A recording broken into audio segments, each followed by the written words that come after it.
예. 7위와 2위 먼저 7위 일장일단 이 얘기부터 좀 해보겠습니다. 윤석열 전 총장의 상승세는 어디까지 이어질지가 정치권 최대 관심사일 수밖에 없는데요. 그런데 그가 정치권에 발을 들이기도 전에 장단점 평가부터 먼저 쏟아지고 있습니다. 우리 사회와 국민들을 위해서 어떻게 봉사할지 그런 방법은 좀 천천히 퇴임하고 나서 한번 생각해 보겠습니다. 우리 사회가 오랜 세월 쌓아올린 상식과 정의가 무너지는 것을 더 이상 지켜보고 있기 어렵습니다.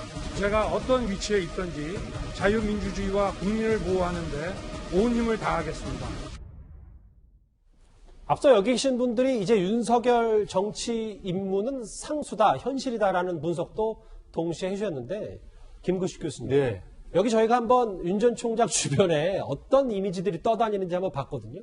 강직 이미지, 소명의식, 아버지 고향 충청권, 중도층 지지. 뭐 대체적으로 김구식 교수님도 동의를 하십니까? 뭐 윤석열 전 총장의 개인적인 백그라운드를 분석해 보면 저런 것들이 가능하다고 봅니다. 근데 이제 국민들이 생각할 때 지금 압도적으로 1위의 지지를 보내고 있는 가장 큰 이유는 윤석열 총장이 걸어온 길이에서 좀 비롯된다고 생각합니다.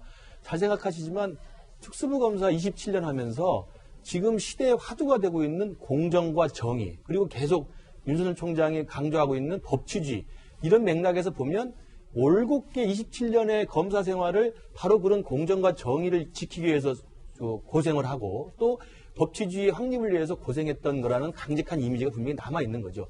왜냐하면 여야를 통틀어서, 그리고 집권 세력이든 집권 세력이 아니든 잘못된 것에 대해서는 공정과 정의의 잣대로, 법치주의 잣대로 그걸 잘못을 물었기 때문에 박근혜 정부 때는 국정원 댓글 사건 수사를 하다가 좌천되기도 했고요. 그다음에 국정농단 사건을 또 해서 전직 대통령 구속을 했고, 또 삼성전자 수사를 해서 이재용 회장을 또 구속을 시킨 전례도 있고요. 예. 그리고 또 다시 와서 조국 수사를 해서 또 현직 법무장관을 저렇게 기소를 했단 말입니다.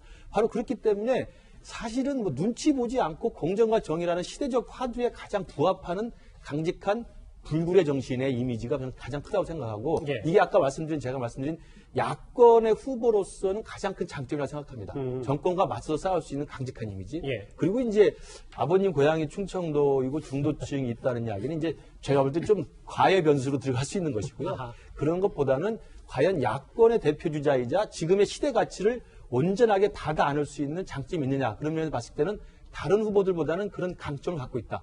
물론 그럼에도 불구하고 제가 말씀드린 것처럼 그런 강점의 자기 이미지를 끝까지 계속 유지할 수 있느냐, 그리고 정치적인 맷집과 감당할 수 있는 능력이 있느냐는 예. 본인이 보여줘야 된다고 생각합니다. 최대 감점은 이 강직한 이미지, 이 그렇습니다. 말씀을 하신 건데, 다음 장을 볼까요? 이도원 의원님. 네. 이 뭐 강직, 뭐 상식, 혹은 뭐 공정 얘기를 윤 전 총장이 사실 검찰총장 재직 시절에도 많이 언급했었는데, 그 뿌리에는 아버지 윤기준 교수가 조국 전 장관 수사에 많은 기대를 걸고 있는 것으로 한다. 내 아들은 원칙대로 할 것이란 믿음이 있기 때문에. 이게 2년 전 한 언론 통해서 인터뷰인데, 이런 것과도 좀 관련이 있다, 이렇게 봐도 되는 거예요? 그러니까 아버지 윤기준 교수가 이제 연세대학교 응용통계학교 교수를 했는데 함께 그 공부했던 이제 제자들의 얘기를 들어보면 상당히 그 성품이 강직했던 것 같아요. 우선 그 당시에 이제 그 박사학위는 없었고 석사학위로, 그때 당시에는 석사 교수 굉장히 많았는데 쉽게 이제 박사를 받을 길이 있었는데 서로 품앗이격으로 이제 다른 교수한테 논문 내면 박사학위 주고, 또 서로 그 교수는 또 다른 교수한테 그 논문 내면 박사학위 주는데, 그렇게 하는 게 무슨 의미가 있겠냐. 그냥 석사로서 그 교수를 가르치겠다 해서 끝내 그 박사학위를 안 받았다고 그럽니다. 그리고 아들이 그 처음에 이제 검사를 하다가 이제 그만두고 변호사를 했는데 다시 그 검사를 할 때도 굉장히 반겼고, 그때 절대 남의 돈은 받지 말아라. 그런 그 얘기를 많이 했다고 합니다. 그리고 그 검사가 되기 이전에는 사실은 본인이 그 경제학을 전공했기 때문에 아들한테 그 경제학 그 원서를 주면서 영어 공부도 많이 시켰다고 하는데, 기왕의 뿌리를 그 찾아가면은 아마 아버지의 영향도 많이 받았지만 더 올라가면은 그 조선시대 중기에 그 윤중이라는 분이 있습니다. 당시에 조선의 정치는 노론이 그 압도하고 있던 시기였는데 소론에서 그 송시열에 맞서서 이제 야당을 만들었는데 그 소론을 창시한 분이 바로 윤중이란 분인데, 예. 이분은 그 저기 뭐 2조 참판, 2조 판서, 뭐 우의정 여러 차례 그 조정의 부름을 받았지만 응하지 않고 그 계속 그 저기 제야에서 투쟁을 했는데, 현지에 이제 그 윤중 고택이 논산에 있습니다. 거기 이제 동네 분들이 모여서 윤석열 총장은 윤중의 후예고 마치 소론이 노론에 맞서 싸운 것처럼 지금 굳이 말하면 운동권 정권에 맞서서 아마 그 윤 총장이 아마 정치를 하게 될 것이다. 그런 기대들을 많이 하고 있다고 합니다. 운동권 정권은 그냥 문재인 정권, 현 정권으로 그냥 그렇게 할게요. 김 변호사님. 네. 그런데 제가 지금 여론조사 하나를 보여드린 이유는 여기 보면 그제 어제 대통령 지지율을 분석하면서 20대 여성의 지지율이 불과 전주만 하더라도 긍정평가가 63%였는데 30%로 뚝 떨어졌거든요. 앞서 윤 전 총장의 여러 강점 중에 중도층 얘기를 했는데 이런 20대 여성들의 변수와 대통령 지지율과 이게 좀 윤 전 총장의 중도층 이미지랑 좀 연관이 있는 겁니까? 그래서 뭐 20대, 원래 20대 여성, 그 다음에 40대 남성 직장인, 또 30대 주부층, 여기가 아마 문재인 대통령의 가장 큰 지지층으로 알려져 있죠. 어쨌든 지금 부동산 정책 때문에 실패가 계속되는데, 거기다가 LH 사태까지 터졌으니까 지금 뭐 대통령의 어떤 핵심 지지층도 좀 이탈하는 측면들이 여론조사가 나타나고 있을 겁니다. 다만 지금 문재인 대통령의 가장 반대 사이드에서 가장 강력하게 그 반문의 핵심으로 떠오르는 사람은 윤석열 전 총장이긴 한데. 반대쪽에서. 네, 그렇죠. 뭐 20대 여자 같은 문재인 대통령 핵심 지지층에 빠졌다고 해서 그 사람들이 고스란히 윤 전 총장으로 옮겨가지는 않을 겁니다. 예. 일반적으로 지지층에 빠지면 중도에 머무르다가 상황을 보고 관망하고 새로운 쪽으로 옮겨가는지 아니면 다시 돌아오지 이러거든요. 그러니까 지금 문재인 대통령의 어떤 핵심 지지층에 빠진 부분들이 바로 윤석열 총장에게 옮겨간다는 건 좀 무리가 있습니다. 그건. 예. 일단은 그 부분은 좀 그렇죠. 완벽히 직접 연관이 되기는 좀 무리가 있다. 이승민 변호사님, 뭐 지지율도 얘기했고 윤 전 총장의 강점까지 만나봤는데 뭐 당연히 단점도 한번 살펴봐야죠. 정치권 경험이 없다. 뭐 경제 외교 안보에 취약하다. 뭐 일부 여권에서는 이런 평가를 내리고 있고 적폐청산 수사로 일부 보수 측의 반감이 있는데 제가 좀 궁금한 건 특히 가족 측근 수사, 가족 관련 수사가 앞으로 정치인 윤석열의 발목을 잡지 않을지 뭐 이 부분에 대해서도 꽤 관심들이 많더라고요. 그렇죠. 뭐 일단은 지금 가족 관련해서 일단 수사가 진행되고 있습니다. 윤석열 총장의 이제 지지율이 높은데 실은 지금까지는 하고 싶은 말만 했잖아요. 본인이 하고 싶은 말만 했었고 본인이 잘하는 것만 했었는데 이제 언론 내에서 검증이 들어갈 수 있습니다. 그게 뭐냐면 이제 가족 수사거든요. 장모 같은 경우는 350억 상당의 어떤 통장에 대한 사문서 위조 후원 그리고 그것에 대해서 기소되지 않았습니다만 최근에 기소가 돼서 재판을 받고 있습니다. 그리고 또 부인 같은 경우 또 코바나 컨텐츠라고 어떠한 신문사를 통해서 대기업들의 후원을 받아서 기획을 하고 어떤 행사를 했었거든요. 근데 과거에 비추어 봤을 때 윤석열 총장이 이제 총장이 물망에 오를 때 굉장히 많이 후원이 들어왔다는 겁니다. 이런 것에 관련해서 어떤 법률적인 문제점들 그리고 장모 사건에서 또 과거에 이제 사무장병원을 했다는 건데 장모의 경우에는 아예 기소조차 안 되고 입건조차 안 됐었어요. 근데 또 추가적으로 이게 기소됐었는데 그렇다면 검찰이 도대체 왜 그때 당시에 어떻게 수사를 했길래 기소조차 되지 않았다가 이제서야 기소가 되는 건지에 대한 아직 윤석열 총장의 해명이라든가 가족들의 해명을 듣지는 않았잖아요. 예. 이런 부분에 있어서 이제까지는 어떻게 보면 윤석열 총장이 좀 피해자 같은 입장에서 언론의 지지를 받았습니다만 언론의 검증이 이제 시작되고 이런 거 가족 수사에 대한 것들에 대한 검증이 시작되면 상당히 아킬레스腱이 될 수 있고 또 윤석열 총장이 언젠가는 이게 사과해야 될 부분이 나올 수도 있거든요. 일부분에 대해서는 그렇죠. 만약 비록 본인의 잘못은 아니잖아요. 근데 가족이라든가 장모의 일이라고 한다면 또 본인이 대선 후보로서는 사과해야 될 수도 있는 상황이 발생할 수도 있고 그랬을 때 이것에 대해서 국민들이 어떻게 판단해야 될지도 한번 생각해 봐야 될 것 같습니다. 예. 그러니까 이 가족 수사에 대해서는 한번 우리가 참고할 만한 부분이 있는데 여러 차례 논쟁이 됐었고 그래가지고 의정부지검에서 종합적으로 한번 수사를 했습니다. 윤 총장 가족, 특히 부인과 장모 부분에서 전반적으로 수사를 다 했고 그때 계좌를 이제 허위로 신고했다는 그 문제 때문에 기소를 했고 나머지는 기소하지 않았는데 당시에 수사했던 검사가 누구냐면 박순철 검사장입니다. 박순철 검사장이 누구냐면 서울 남부지검에서 라임 수사하다가 정권의 여러 가지 압력이나 이런 게 있으니까 정치가 검찰을 덮었다고 사표를 썼던 검사장인데 박 검사장이 역대 정권에서 한 번도 어느 쪽에 치우친 수사를 했다는 평가를 받는 사람은 아닙니다. 그렇기 예. 때문에 의정부 지검장으로서 수사를 해서 문제가 된 그 허위 계좌는 기소를 하고 나머지는 뭐 기소할 그 상황이 아니라서 기소하지 않았다 이런 평가가 있기 때문에 그거는 참고를 하면 될 것 같고 예.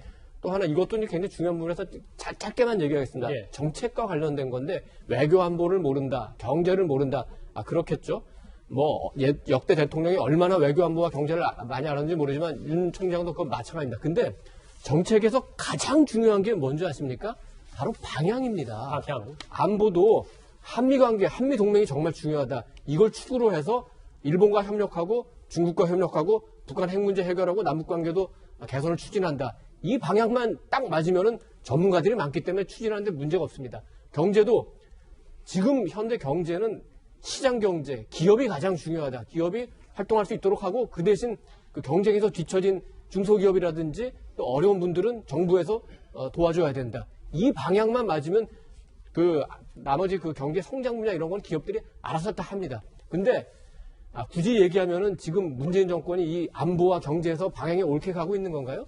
그렇기 때문에 윤 총장이든 아니면 다른 어떤 후보든 그 방향을 옳게 잡는 게 가장 중요하고 윤 총장은 그래도 자유민주주의라는 원칙을 내세웠는데 예. 그거는 대체로 올바른 방향으로 가고 있다. 저는 그렇게 평가할 수 있겠습니다. 앞서 이제 박순철 검사 말씀하실 때 이제 정치 압박을 받아서 사표를 냈다 뭐 이런 말씀하셨는데 일단 사표를 낸 건 사실인데 그거에 대해서 이제 본인의 주관도 또 들어갈 수 있으니까 알겠습니다. 정치가 검찰을 덮었다는 것 자체가 예. 정치가 검찰에 압력을 넣었다는 걸 의미하는 의미로 그 표현을 쓴 겁니다. 그래서 그렇게 쓰셨다. 알겠습니다.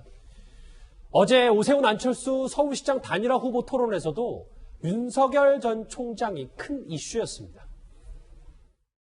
윤석열 전 검찰총장까지 함께하는 그런 범야권을 만들려면 굉장한 리더십이 필요한데 과연 지금까지의 그런 그 축소지향의 리더십을 가지고 아무리 지금 마음이 하늘을 찌르더라도 사실은 현실적으로 힘듭니다. 윤 총장님은 야권의 소중한 자산입니다. 그래서 이분이 사실 정치를 하실지 또는 하지 않으실지는 이제 그분의 결심에 딸린 겁니다.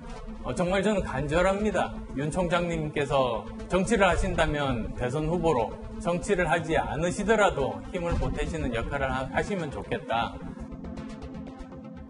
어제 두 후보는 저렇게 얘기를 하긴 했는데 김태현 변호사님 네. 실제로 뭐 어제 저희가 짚어봤던 조기 등판 얘기도 나옵니다만 네.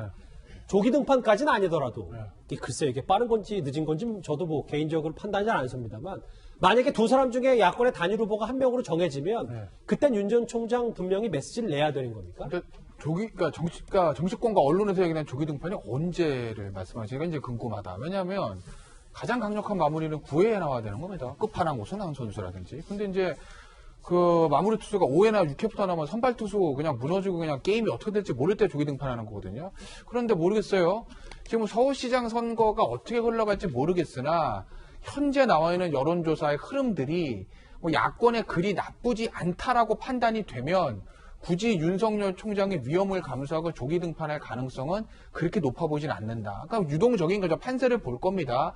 그런데 선거가 막판에 가면 갈수록 야권의 유리한 판이 아니다. 굉장히 비등비등하고 여권이 좀 유리해진다라고 하면 뭔가 본인의 영향력을 발휘하기 위해서 조기 등판할 가능성을 배제할 수는 없겠죠. 그렇기 예. 때문에 저는 현재 시점에서 예상을 하라고 하시면 아마 서울시장 선거 끝나기 전까지 윤석열 전 총장이 등판할 가능성이 그리 많아 보이진 않습니다. 물론 공식 서울시장 선거 공식 선거운동 기간이 시작이 되면 또 바뀔 수도 있겠지만 현재 시점에서 제 예상은 그렇다는 거예요. 예. 그렇다고 보면 윤석열 전 총장의 어떤 등판 시점은 언제일 거냐? 아마 제가 누누이 말씀드리지만 야권의 단일 후보가 누가 결정되느냐 그리고 승리가 선거에서 이기느냐 지느냐에 따라서 네 가지 경우의 수가 나오지 않습니까? 그 네 가지 경우의 수에 따라서 어떤 형태로든지 폭의 차이는 있지만 정계 개편이 있을 거다.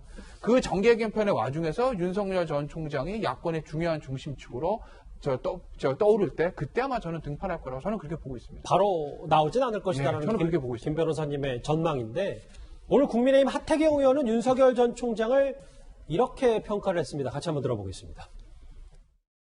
윤석열은 이제 대선 후보를 지금 기정사실화돼 있잖아요. 국민들 마음속에서는. 지금 지지율이 30% 이상 나오잖아요. 본인 의지와 상관없어요. 시대의 부름이고 국민의 부름입니다. 어쨌든 윤석열 대통령 후보 만들어준 거는 추국이에요. 추국이 3대 위원장입니다. 한 가지 확실한 거는 우리 당 입장에서 윤석열은 연대대상입니다.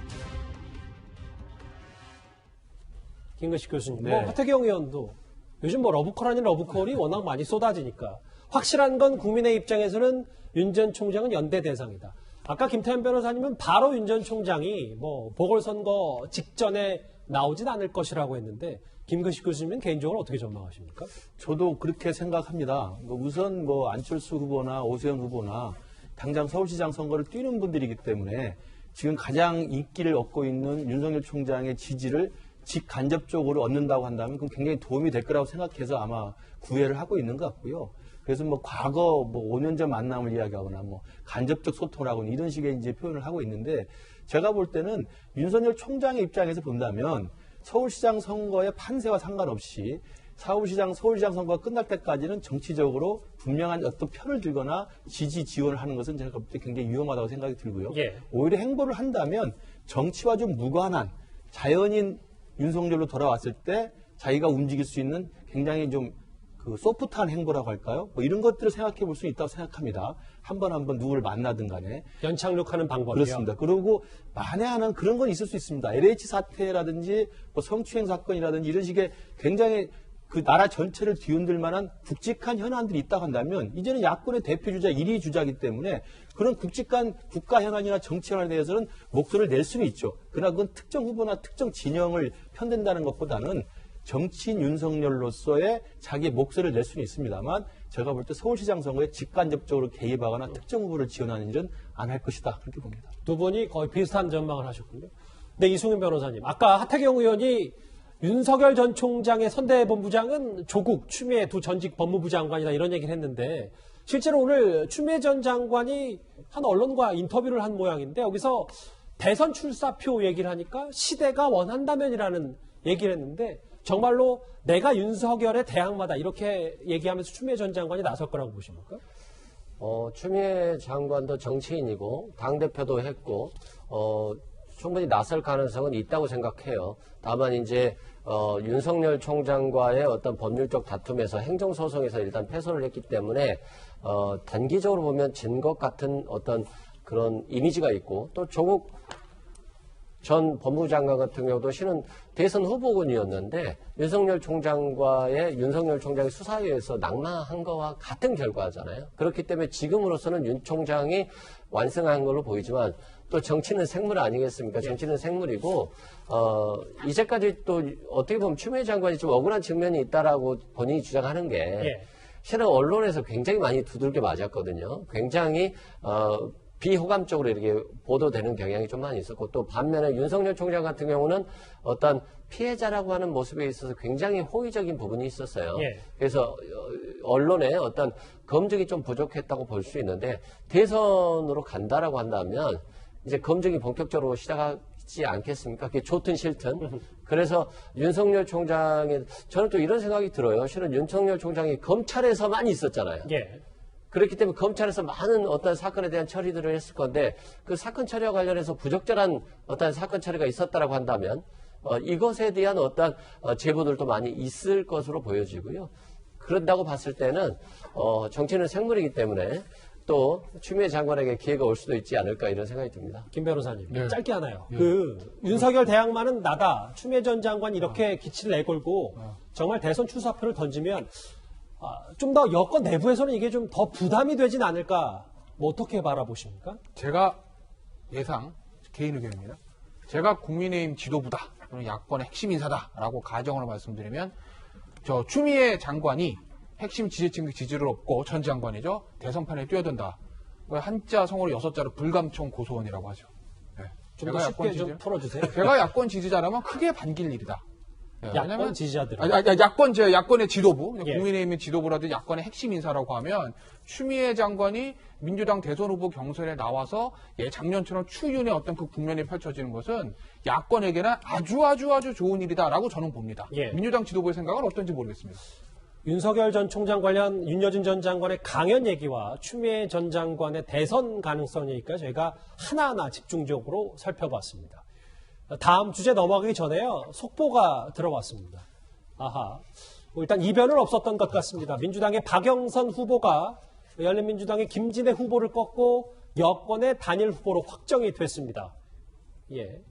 단일화 여론조사, 그러니까 누가 몇 대 몇으로 이겼는지 구체적인 수치는 공개가 되지 않았는데요.